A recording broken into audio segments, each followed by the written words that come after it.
Hello welcome friend, एक बार फिर स्वागत है आपका स्टडी हाइट्स पर। मैं हूं कियास तोमर।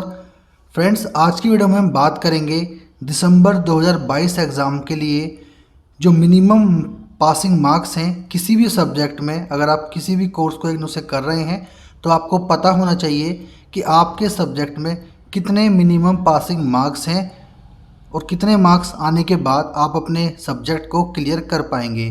क्योंकि मोस्टली स्टूडेंट इस चीज़ को लेके कंफ्यूज होते हैं कि मिनिमम पासिंग मार्क्स क्या हैं उनके किसी भी सब्जेक्ट में। जैसा कि आप सभी जानते होंगे, इग्नू में असाइनमेंट सबमिशन भी होता है, प्रैक्टिकल वर्क भी होता है और प्रोजेक्ट भी सबमिट होते हैं।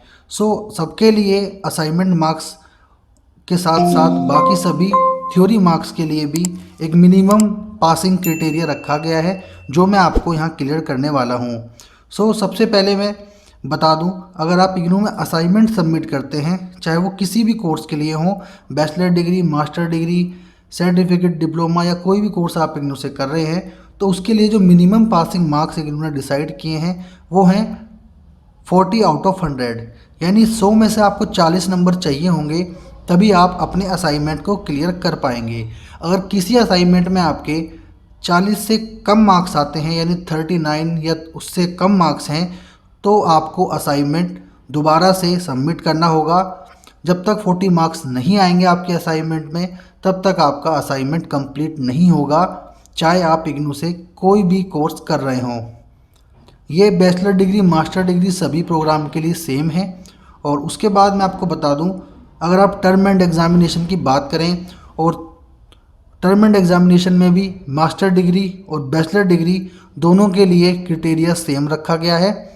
पहले मास्टर डिग्री में मिनिमम 40 मार्क्स चाहिए थे आपको 100 में से, और बैचलर डिग्री में 35 मार्क्स चाहिए होते थे 100 में से। बट जो बैचलर डिग्री है उसके अंदर अब ये 35 मार्क्स को इंक्रीज़ कर दिया गया है। यानी अब आपको 35 नहीं 40 मार्क्स चाहिए आउट ऑफ 100 पास होने के लिए। और मास्टर डिग्री में तो आपको पहले की तरह ही 40 मार्क्स चाहिए होंगे अपनी मास्टर डिग्री के एग्ज़ाम को क्लियर करने के लिए।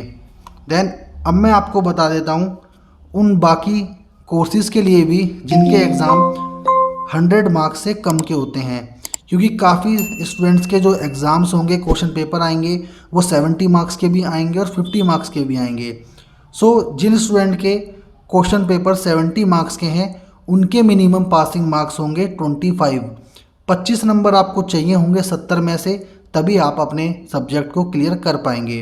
और अगर मैं बात करूं 50 मार्क्स वाले क्वेश्चन पेपर की, काफ़ी स्टूडेंट जो बैचलर डिग्री में है उनके 50 मार्क्स के क्वेश्चन पेपर भी होंगे।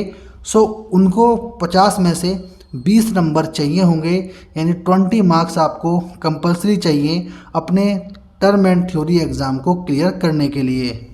ये दोनों बैचलर और मास्टर डिग्री के लिए सेम है, यानी 70 में से 25 नंबर और 50 में से 20 दोनों डिग्री के लिए सेम है, मास्टर डिग्री करें आप या बैचलर डिग्री करें। कुछ इस तरह से आपको अपने मिनिमम पासिंग मार्क्स की जानकारी होनी चाहिए, ताकि उसके हिसाब से भी आप प्रिपेयर हो सकें। क्योंकि काफ़ी स्टूडेंट कंफ्यूज होते हैं और काफ़ी टाइम से मेरे पास ईमेल आ रहे थे जिसमें पूछा जा रहा था कि सर मेरे 35 मार्क्स से ज़्यादा मार्क्स आए हैं मेरे बैचलर डिग्री में, बट फिर भी मेरा सब्जेक्ट इनकम्प्लीट है। तो मैं आपको बता दूं कि पहले ये 35 मार्क्स था, जिसको अब 40 मार्क्स इग्नू ने कर दिया है। तो अब आपको याद रखना है कि 40 मार्क्स मिनिमम होने चाहिए आपके 100 में से अपने सब्जेक्ट को क्लियर करने के लिए। आई होप ये इन्फॉर्मेशन आपके लिए हेल्पफुल रही होगी, और इसी तरह की इन्फॉर्मेटिव वीडियोस के लिए आप स्टडी हाइट्स चैनल को सब्सक्राइब करें और साथ ही बेल आइकन को जरूर प्रेस करें, ताकि आने वाली सभी वीडियो के नोटिफिकेशन और अपडेट आपको मिलती रहे। देन मैं मिलता हूँ आपसे नेक्स्ट वीडियो में एक नए टॉपिक के साथ। Till then take care and good bye.